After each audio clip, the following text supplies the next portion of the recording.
Good morning everyone. Hope you are doing well. Today we'll discuss about the fundamentals of chemistry. But before that, let us understand what is chemistry all about. As you have already studied, in chemistry we study about matter, their properties, structure and composition. So, in a nutshell, we can say that the branch of science that deals with the properties, structure, and composition of matter is called chemistry. Now, the question arises, what is a matter? Let us take some examples of substances present around us: books, plants, air, wood, toys, bread, stones, water, milk. These are the materials which are present around us, and we are well familiar with all of them. Now, do you see any similarity between them?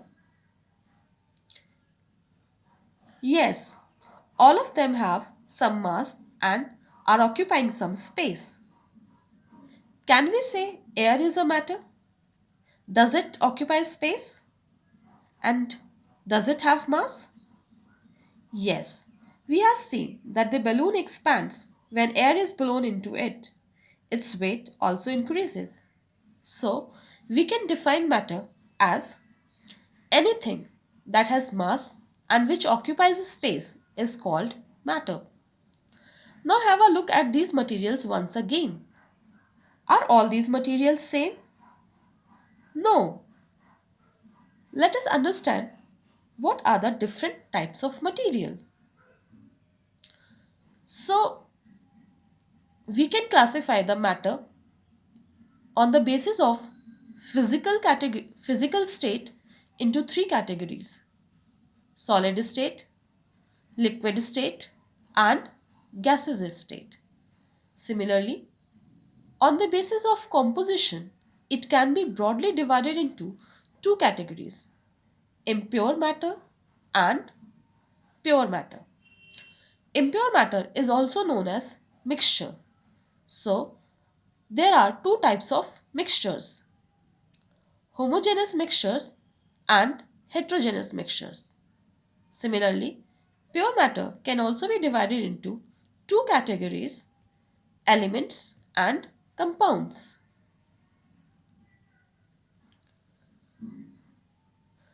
Now, let us see the properties of all these different kinds of matter one by one.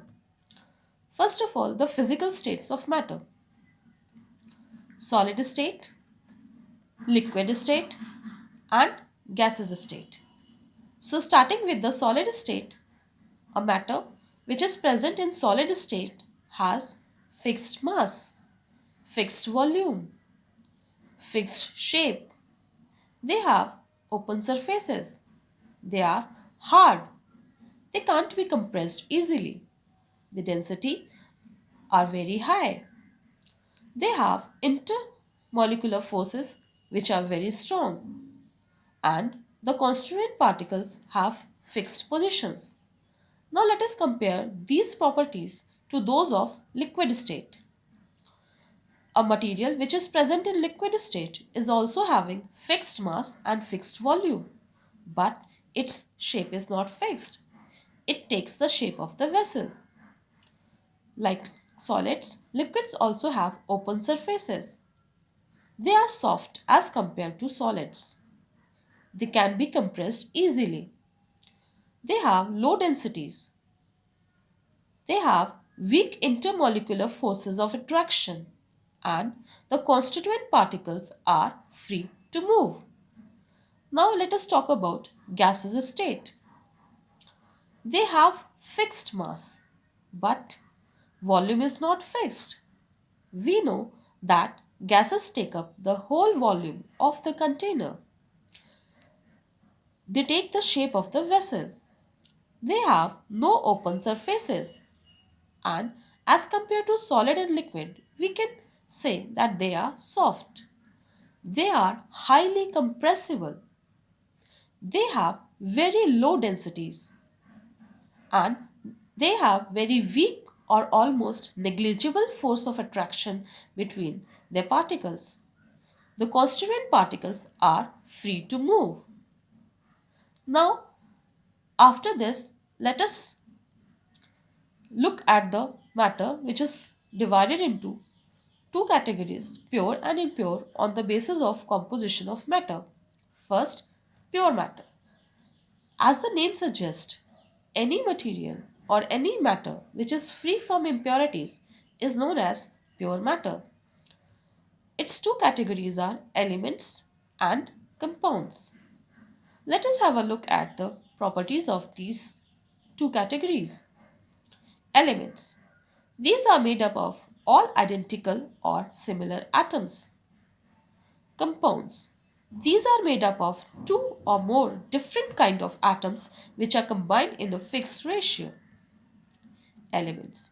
The smallest unit of an element is an atom.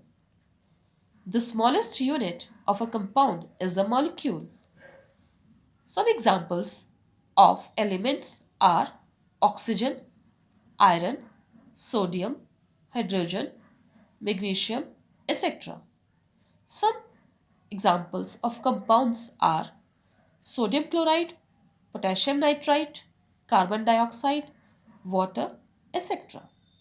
Now, moving on to impure substances. We have already classified the impure substances into two categories, homogeneous mixtures and heterogeneous mixtures. Now let us compare their properties. Homogeneous mixtures.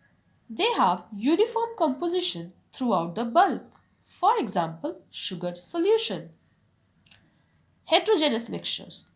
They have non-uniform composition throughout the bulk.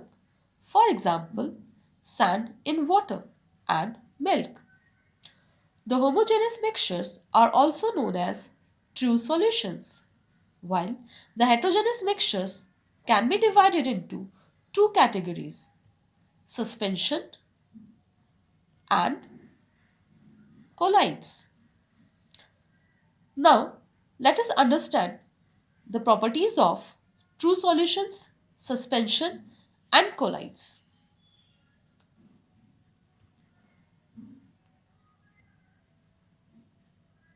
Starting with the true solution. The constituent particles in true solution are not visible. Suspension, the constituent particles are visible.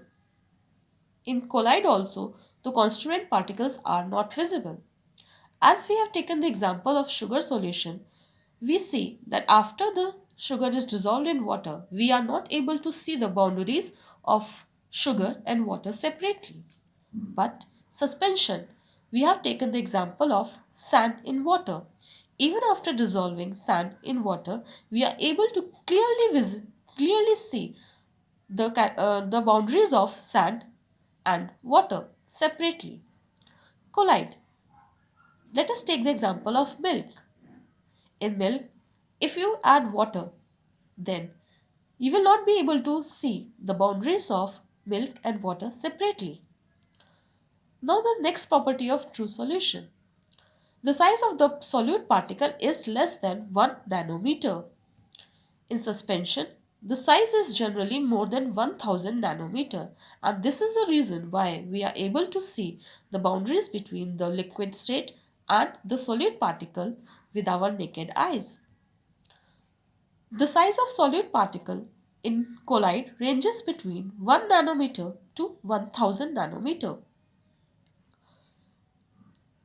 The constituent particles in true solution cannot be separated by physical methods like filtration or centrifugation.